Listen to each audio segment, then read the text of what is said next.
बिस्मिल्लाहिर्रहमानिर्रहीम। अस्सलाम वालेकुम students, welcome to CBEL concept based education learning YouTube channel में अहमद अहमद आपका ट्यूटर। आज के इस लेक्चर में हम बात करेंगे बीकॉम पार्ट 2 की, जिसे एडीसी और एडीपी पार्ट 2 भी कहते हैं, और इसका सब्जेक्ट है एडवांस अकाउंटिंग। तो स्टूडेंट्स, हमने एडवांस अकाउंटिंग का chapter number 3 that chapter is debenture account start किया हुआ है। आज हम उसकी प्रॉब्लम नंबर 15 करेंगे। ये प्रॉब्लम में से थोड़ी सी तब्दीली है, जो आपने पीछे प्रॉब्लम नंबर 12, 13 और 14 की हुई है। थोड़ी सी सिर्फ एक एंट्री की चेंजिंग है। आपने इस प्रॉब्लम को भी अच्छे से समझना है, ताकि वो कौन सी ऐसी न्यू चीज है जो इस प्रॉब्लम में आ रही है। इससे पहले मैं प्रॉब्लम को स्टार्ट करूं, आप स्टूडेंट से ये रिक्वेस्ट है, वीडियोस को लाइक करें, चैनल को सब्सक्राइब करें और बेल आइकन को तो जरूर हिट कर दें, ताकि आपके मतलब की वीडियो हर वक्त आपको पहुंच रहे। तो स्टूडेंट्स, अब हम पेज की तरफ मूव ऑन करते हैं और देखते हैं कि ये प्रॉब्लम एक्चुअल में हम सोल्व किस तरह करेंगे। पहले क्वेश्चन पढ़ेंगे, फिर उसका हम सोल्यूशन देखेंगे।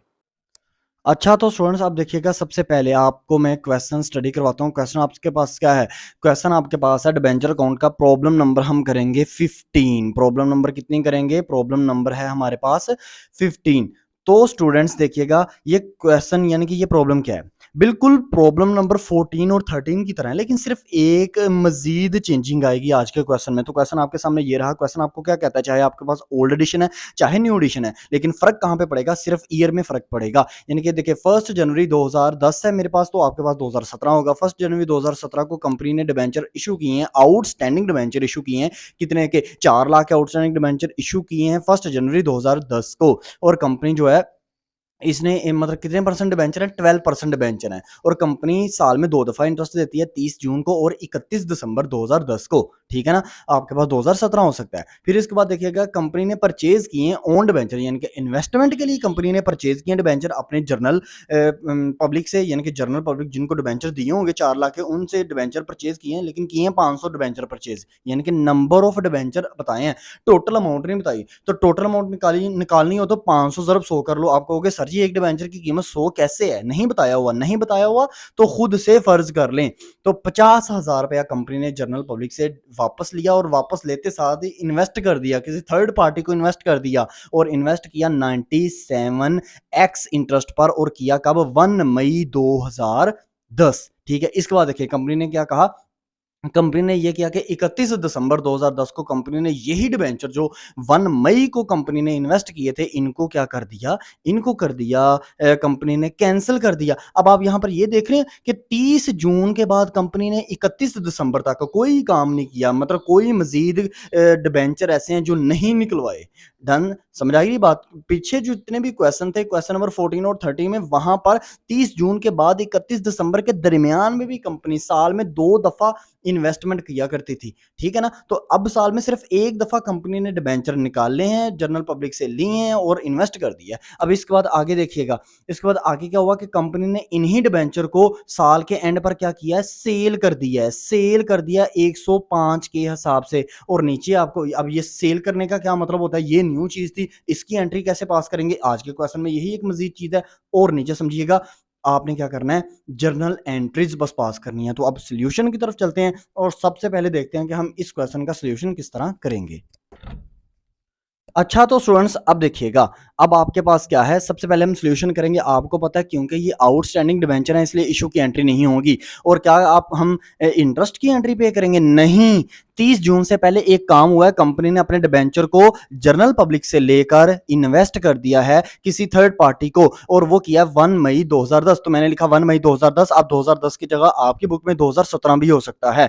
तो एंट्री क्या होती है? On debenture account debit, interest on debenture account ये भी डेबिट, इसको डिबेंचर इंटरेस्ट अकाउंट के नेम से भी लिखा जा सकता है, कोई ऐसा मसला नहीं है। To bank account credit. अब सबसे पहले बैंक में पैसे भेजें, तो क्योंकि ये एक्स इंटरेस्ट है, 97x इंटरेस्ट है, तो कैसे जाएंगे? 500 मल्टीप्लाई करेंगे 97, तो आपके पास जो अमाउंट आएगी ना, वो आएगी 48,500। इसको जरा साइड पे नोट कीजिएगा। ठीक है? अब 48,500 ये आपने डायरेक्ट बैंक में नहीं लिख देनी, जो आपके पास आई होगी, इसमें इंटरेस्ट की अमाउंट जमा करनी है। तो इंटरेस्ट निकालते हैं। इंटरेस्ट की कैलकुलेशन कैसे आएगी? इंटरेस्ट ऑन डिबेंचर अकाउंट ये है 50,000। ये 50,000 के ऊपर आप इंटरेस्ट की कैलकुलेशन करेंगे। जब भी इंटरेस्ट की कैलकुलेशन की जाती है, याद रखिएगा स्टूडेंट्स, हमेशा हमेशा टोटल अमाउंट पर कैलकुलेशन की जाती है, जो डिबेंचर के निकलवाए लगाए होते हैं या जिनको इन्वेस्ट किया होता है, तो वो थे 500, 500 मल्टीप्लाई 100 किया तो 50,000, 50,000 मल्टीप्लाई बाय 12 तकसीम 100 मल्टीप्लाई बाय कितने मंथ का अब इंटरेस्ट देना है जनरल पब्लिक को? 6 मंथ बाद उनको हमने वैसे इंटरेस्ट का वादा किया था,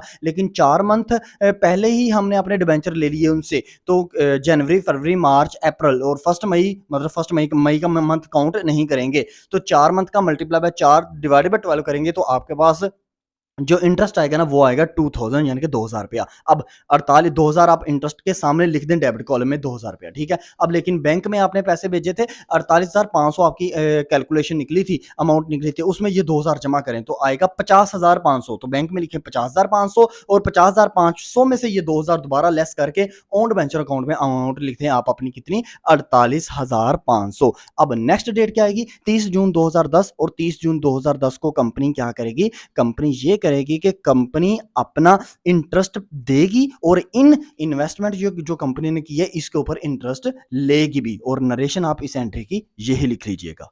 अब इस पेज के ऊपर देखें तो नेक्स्ट एंट्री हम क्या करेंगे, हम 30 जून को इंटरेस्ट पे करेंगे, तो यहां पर इंटरेस्ट की एंट्री होगी, interest on debenture account debit to bank account credit to interest on own debenture account credit. क्यों, एक दफा इंटरेस्ट हम ले रहे हैं इंटरेस्ट ऑन ओन डिबेंचर के नाम से जो कि हमारी इनकम है, हम उसको क्रेडिट करेंगे, और एक दफा हम इंटरेस्ट दे रहे हैं किनको, ये जनरल पब्लिक को हम इंटरेस्ट देंगे। बाकी कितने हमारे पास डिबेंचर बच गए हैं, हमने 50,000 निकलाए हैं 4 लाख में से, तो बाकी पीछे बचे 3,50,000। तो सबसे पहले अपना बैंक में अमाउंट भेजेंगे, किस तरह, 3,50,000। इसकी कैलकुलेशन करने लगाऊं, जब भी आपकी इंटरेस्ट 2 आ जाए तो हमेशा बैंक के अंदर सबसे पहले पैसे जाएंगे।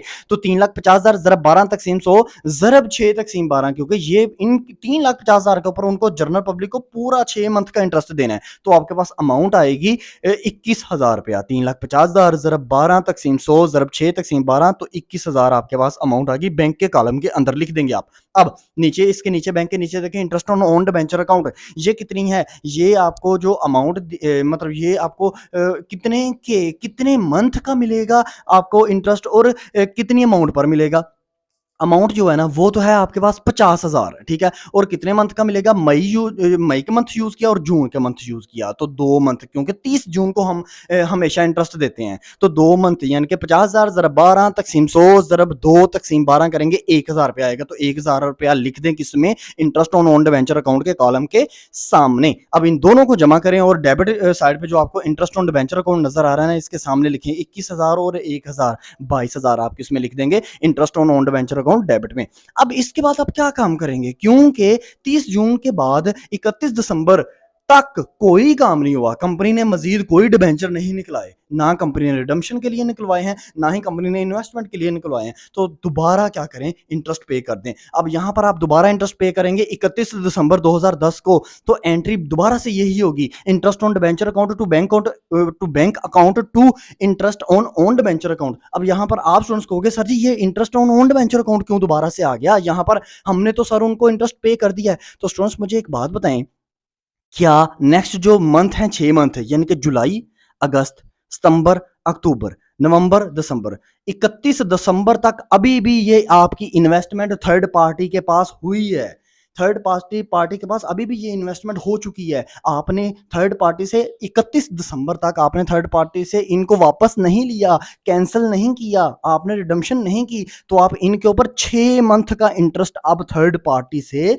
वसूल करोगे, आपकी ये इनकम बनेगी। तो बैंक में पैसे वैसे ही जाएंगे, क्योंकि बैंक में जो इंटरेस्ट है अभी भी बैंक के अंदर, मतलब जनरल पब्लिक के अंदर अभी भी 3,50,000 के ही डिबेंचर पड़े हुए हैं। तो 3,50,000 जरब 12 तकसीम 100 जरब 6 तकसीम 12 करोगे तो 21,000 रुपया अमाउंट आएगी क्रेडिट कॉलम में। अब इंटरेस्ट ऑन ओन डिबेंचर आपके पास कैसे आएगा, वो आएगा 50,000 जरब 12 तकसीम 100 जरब 6। अब यहाँ पर 6 मंथ का आपको इंटरेस्ट मिलेगा, जरब 6 तकसीम 12 करोगे तो 3,000 रुपया आपके पास क्या आ गई, अमाउंट आ गई। अब 21,000 और 3,000 दोनों को जमा करें तो आपके पास कितना आ जाता है, आपके पास आ जाता है 24,000 रुपया इंटरेस्ट ऑन डिबेंचर अकाउंट में। आप इसको ऐड कर दीजिएगा, यानी कि लिख दीजिएगा, ठीक है ना। अब नरेशन इसकी आप बिल्कुल ऐसे लिखेंगे जो मैंने आपको नरेशंस बता दी हैं। अब आप क्या करो, 31 दिसंबर आ गया ना, तो अब पहले ना क्लोज कर दो, एंट्री सारी क्लोज कर दो। अब आप कहोगे सर जी क्यों? पहले वो कैंसिल तो कर लेना, उसने कहा 31 दिसंबर को आप डिबेंचर को कैंसिल भी कर दो और 31 दिसंबर को इन्हीं डिबेंचर को आपने सेल भी किया 105 के हिसाब से। तो चाहे आप पहले इस क्वेश्चन की एंट्रीज को क्लोज कर लो, चाहे आप उन 2 एंट्रीज को करने के बाद फिर क्लोज कर दो, तो कोई ऐसा इश्यू नहीं, क्योंकि मैंने पहले किया हुआ है इसलिए मैं पहले आपको बता रहा हूँ, ठीक है ना। अब देखिएगा क्लोज करना है ना, तो interest on own venture, interest owned venture sorry ON owned debenture account जो डेबिट होता है, जो कि होता डेबिट है हर एंट्री के अंदर और एक्सपेंस होता है, इसको क्लोज करना है प्रॉफिट एंड लॉस अकाउंट में। तो एंट्री का आएगी 31 दिसंबर 2010 को एंट्री आ जाएगी profit and loss account to interest on debenture. तो इंटरेस्ट ऑन डिबेंचर देखें पहली एंट्री में आ रहा है जी, बिल्कुल आ रहा है 2000 से, जमा करते जाए इसमें। दूसरी एंट्री में आ रहा है जी, बिल्कुल आ रहा है कितने 22,000 से, तो 2000 और 22,000 24,000। तीसरी एंट्री में आ रहा है इंटरेस्ट ऑन डिबेंचर जी, बिल्कुल आ रहा है 24,000, तो 24,000 और 24,000 कितना बन गया? ये आपका 48,000 बन गया। तो 48,000 debit, 48,000 credit, profit and loss account to interest on debenture account. अब ये जो इंटरेस्ट ऑन ओन्ड वेंचर है, जो आपकी इनकम है, ये आपने अब इसको क्या करना है? इसको क्लोज करना है। तो क्लोज करना है, अगर ये क्रेडिट है तो इसको डेबिट कर दें। तो बिल्कुल ये क्रेडिट होती है, तो इसको मैंने डेबिट किया।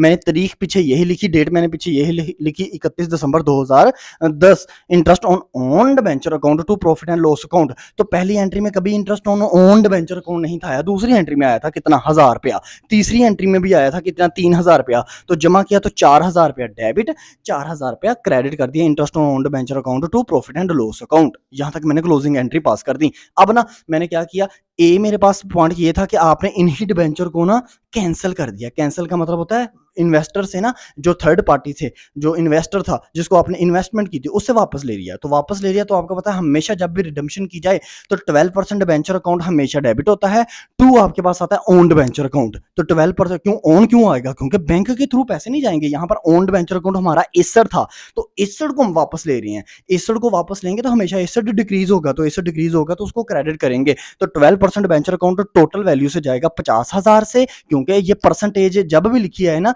तो आपको ये अंडरस्टैंड हो जाना चाहिए कि टोटल अमाउंट आप भेजोगे 50,000 रुपया। 2 आपके पास आ जाएगा ओन्ड वेंचर अकाउंट 48,500।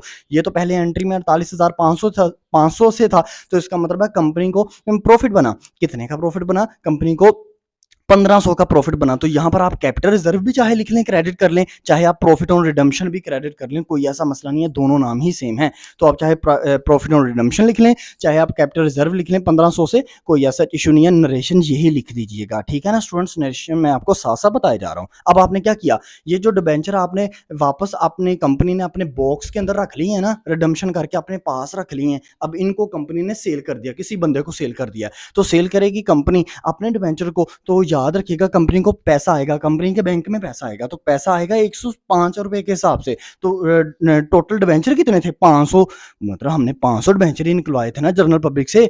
आपने नंबर ऑफ डिबेंचर लेने हैं, आपने अमाउंट ऑफ डिबेंचर नहीं लेनी, 50,000 नहीं लेना, 500 लेना है। तो देखिए एंट्री क्या पास होगी, बैंक में पैसे जाएंगे तो बैंक अकाउंट तो होगा debit. 2 owned debenture account, asset है, एसेड कम होगा, जाहिर सी बात है, एसेड हमारा खत्म हो रहा है। टोटली हम ओनरशिप किसको दे रहे हैं? ओनरशिप हम उस पर्सन को दे रहे हैं जिसको हम सेल आउट करेंगे।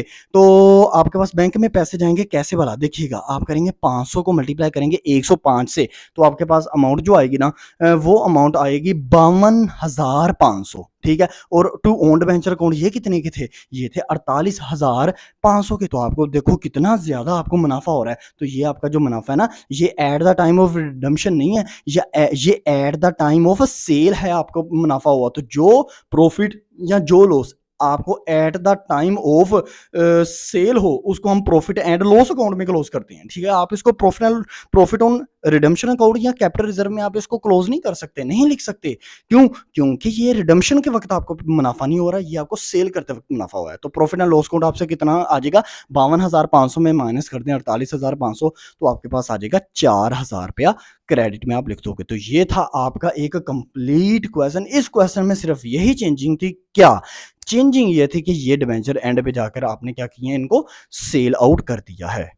ये थी problem number 15। I hope so ये कंप्लीट चैप्टर आपको अच्छे से समझ में आया होगा। इंशाल्लाह नेक्स्ट वीडियो में हम न्यू चैप्टर से आपसे मिलेंगे। अपना ख्याल रखें, अपने इस यूट्यूब चैनल का भी। अल्लाह हाफिज।